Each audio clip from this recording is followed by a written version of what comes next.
কি বলেছিল? বলেছিল ফেস কাটিং এর দিক থেকে তিনি বিশ্বের এখন 1 নম্বরে, এবং তারপরে তিনি আবার বলেছেন মুস্কি হাসি দিয়ে তার মানে কি দাঁড়ায়? এই শব্দ যুক্তের মাধ্যমে সে বুঝিয়েছে যে সে কত বড় লেবাসধারী শয়তান। এই ধরনের ভণ্ডদের কারণে এই ইসলামের নামকে নষ্ট করে ইসলামকে ধ্বংস করছে। আমরা স্পষ্ট করে বলতে চাই, এই জামাত শিবিরের ঐতিহাসিক দায় রয়েছে। এই জামাত শিবির 71-এর রাজাকার ছিল। আমরা স্পষ্ট করে বলতে চাই, এরা গুপ্ত ছিল। আওয়ামী লীগের প্রত্যেকটা বিষয়গুলোকে তারা রপ্ত করেছে। সুতরাং এই গুপ্তদের আমরা ছাড় দিতে চাই না। তারা ওদের মাঠে বলে, আমরাও বলতে চাই, আপনাদেরকে বলতে হবে, এই ভণ্ড হুজুর এ কি মুফতি নাকি ভণ্ড? এই সবাই বলেন, এ কি মুফতি নাকি ভণ্ড? এ কি আলেম নাকি জালেম? এই ইসলামের কথা বলে নাকি রাশমিকা মান্দানার ব্র্যান্ড অ্যাম্বাসিডার?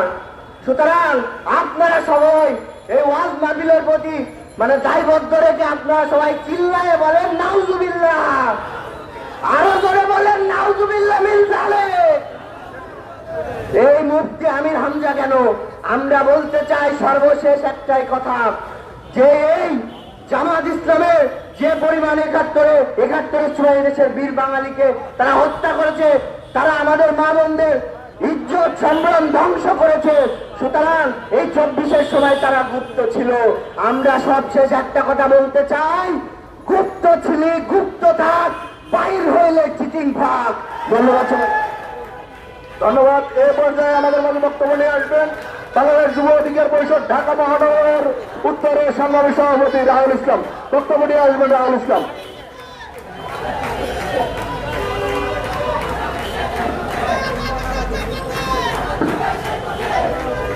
বিসমিল্লাহির রহমানির রহিম। টাইম অল্প, তাই ভূমিকায় যাচ্ছি না। সেই রাজনীতির উত্তাল সময়ে যখন গণ অধিকার পরিষদ ফ্যাসিস্ট হাসিনার রক্তচক্ষু উপেক্ষা করে রাজপথ আন্দোলন সংগ্রাম করেছে, তাদের উপর অত্যাচার, এই জামাতের উপর অত্যাচার নির্যাতন হলে আমরা রাজপথে প্রতিবাদ করেছি। ইভেন কি আপনারা দেখেছেন যে আমির হামজার বক্তব্যকে ঘিরে সংসদ ভবনে যে ঘটনা ঘটেছিল, সেটার দাও তাকে দেওয়া হয়েছিল। তার প্রতিবাদ আমাদের এই গণ অধিকার পরিষদ করেছে। শুধু এটাই নয়, 2021 সালে মোদী বিরোধী আন্দোলনে যখন আমরা কারাগারে যাই 54 জন, এবং পরবর্তীতে তারা ভয়ে এই রাশমিকা মান্দানার নামে কিছু নারী নিয়ে তারা বিভিন্ন হোটেলে তখন ভর্তি করে, এবং তারা সেই প্রশাসনের কাছেও তারা ধরা হয় এবং জেলখানায় যায়।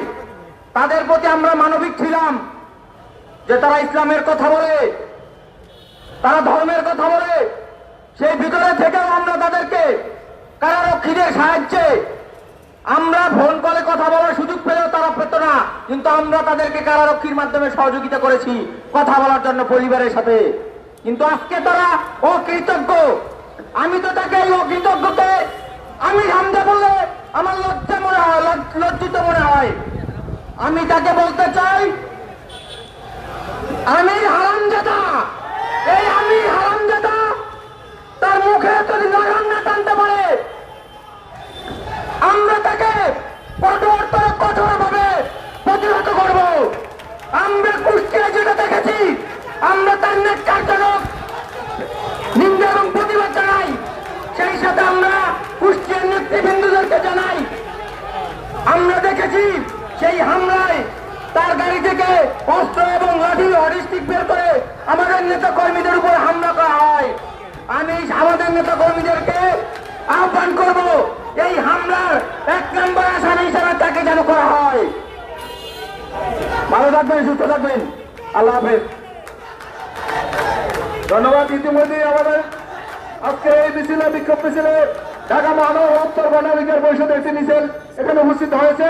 তাদেরকে আমরা গণ অধিকার পরিষদের পক্ষ থেকে ধন্যবাদ জানাই। এ পর্যায়ে আমাদের মাঝে বক্তব্য নিয়ে আসছেন বাংলাদেশ গণ অধিকার পরিষদ ঢাকা মহানগর উত্তর শাখার সাবেক বিপ্লবী সাধারণ সম্পাদক আব্দুর রহিম। অতি সংক্ষেপে বক্তব্য নিয়ে আসছেন আব্দুর রহিম।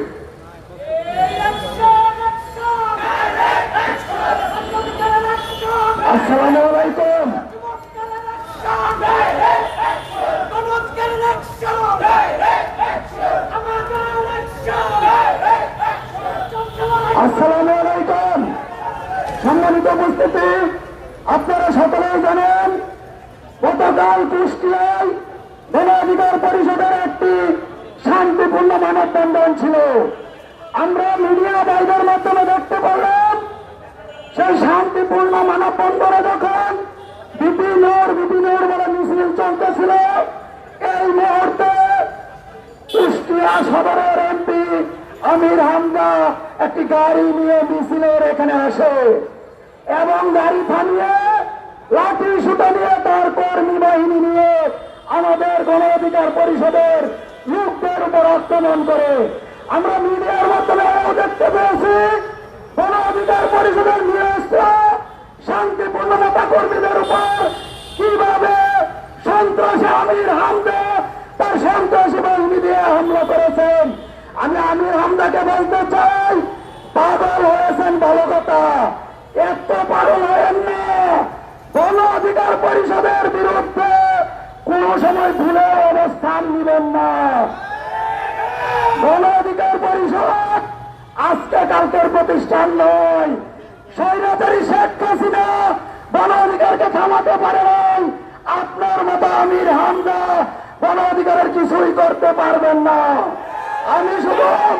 আমি শুধু জামাতের সিনিয়র নেতৃবৃন্দদের কাছে একটি প্রশ্ন রাখবো, আপনারা কিভাবে এইরকম লুচ্চা লম্পট পাগলদের জামাতে যোগ দেন?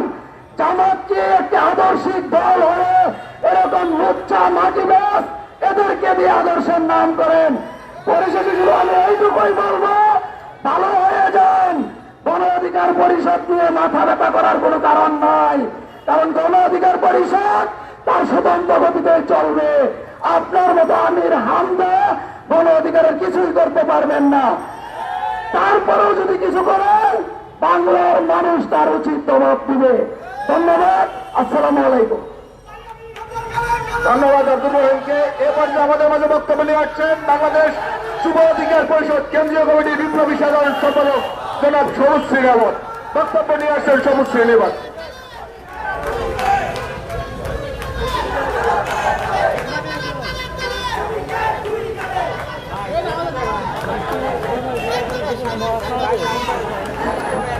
আসসালামু আলাইকুম। প্রিয় সংগ্রামী বন্ধুগণ,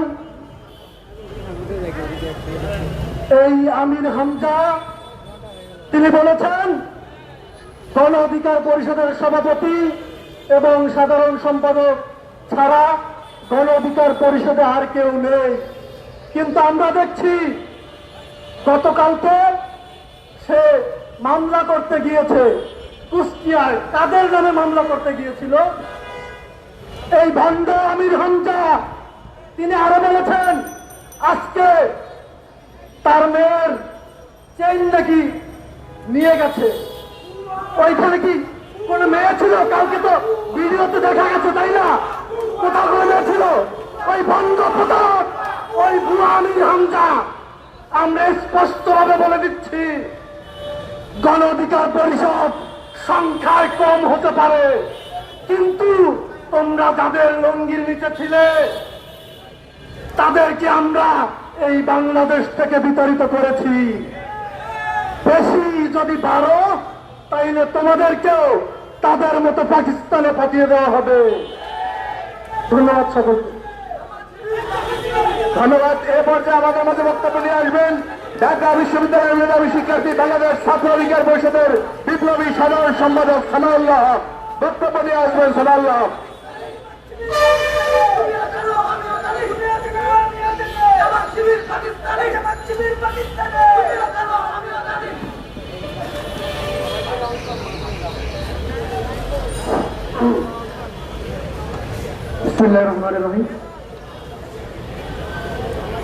কথিত মুফতি আমির হামজা, যিনি বিগত দিনেও ওয়াজের মাহফিলে বসে কিভাবে মিথ্যাচার করেছে তা আপনারা সাংবাদিক ভাইরা সাক্ষী আছেন। আপনারা দেখেছেন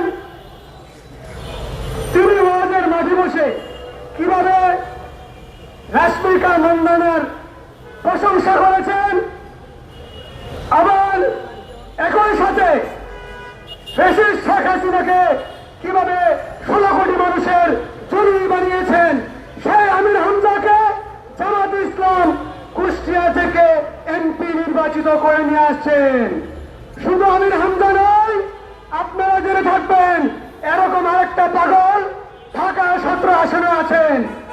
তাকে ডাক্তার হিসাবে আমরা চিনে থাকি, মাঝে মধ্যে আমরা দেখে থাকি সেই কথিত ডাক্তার তিনি তার ফেসবুক ওয়ালে কিভাবে উস্কে দিয়ে শিক্ষার্থীদের মধ্যে দাঙ্গা লাগানোর চেষ্টা করে থাকেন।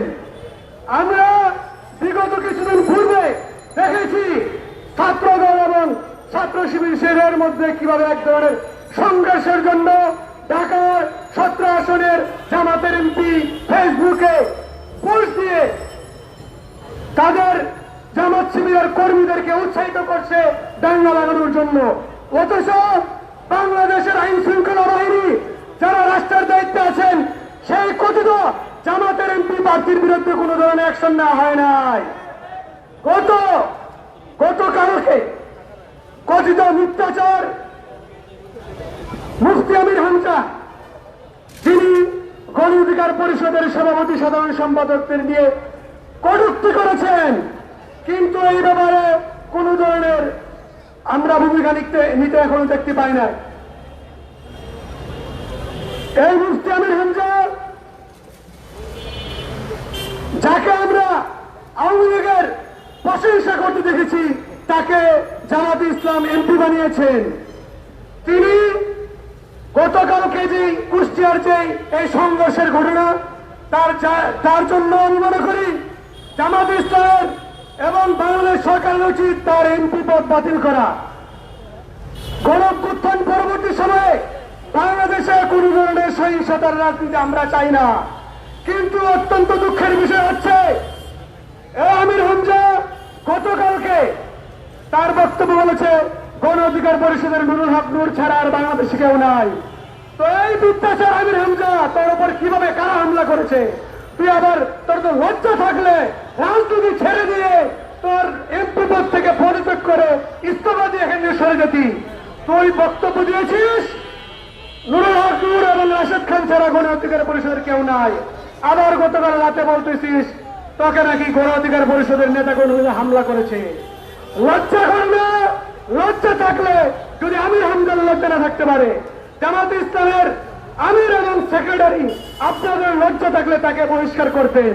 কিন্তু অত্যন্ত দুঃখের বিষয় হচ্ছে আজকে আমরা দেখেছি জামাত ইসলামের সেক্রেটারি, আমরা মনে করেছিলাম আপনারা দায়িত্বশীল আচরণ করবেন।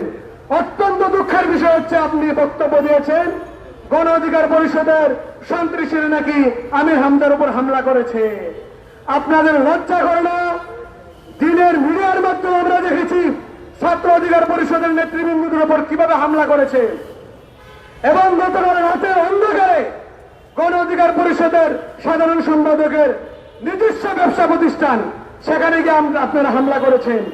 আপনারা ইসলামের রাজনীতি করেন, অথচ একজন ব্যক্তির সম্পদ কিভাবে আপনারা নষ্ট করেন। আমি এখান থেকে দাবি জানাতে চাই, গণ অধিকার পরিষদের যে ব্যবসা প্রতিষ্ঠান নষ্ট করা হয়েছে তার ক্ষতিপূরণ সরকার যে কোনো মূল্যে জামাত ইসলামের কাছ থেকে আদায় করা হয়। এ ধরনের সহিংসতার সাথে যারা জড়িত তাদেরকে যেন আইনের আওতায় আনা হয়। একই সাথে কথিত মুফতি আমির হামজার এই সহিংসতার কারণে তার এমপি পদ যেন বাতিল করা হয়। ধন্যবাদ সবাই।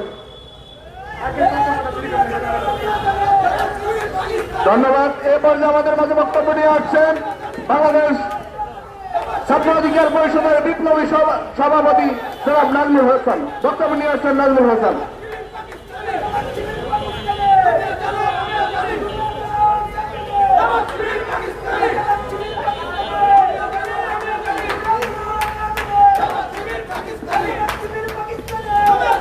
বিসমিল্লাহির রহমানির রহিম। সংগ্রামী বন্ধুগণ, আমি মনে প্রাণে বিশ্বাস করেছিলাম বাংলাদেশ জামাত ইসলামী একটি নির্যাতিত মানুষের দল।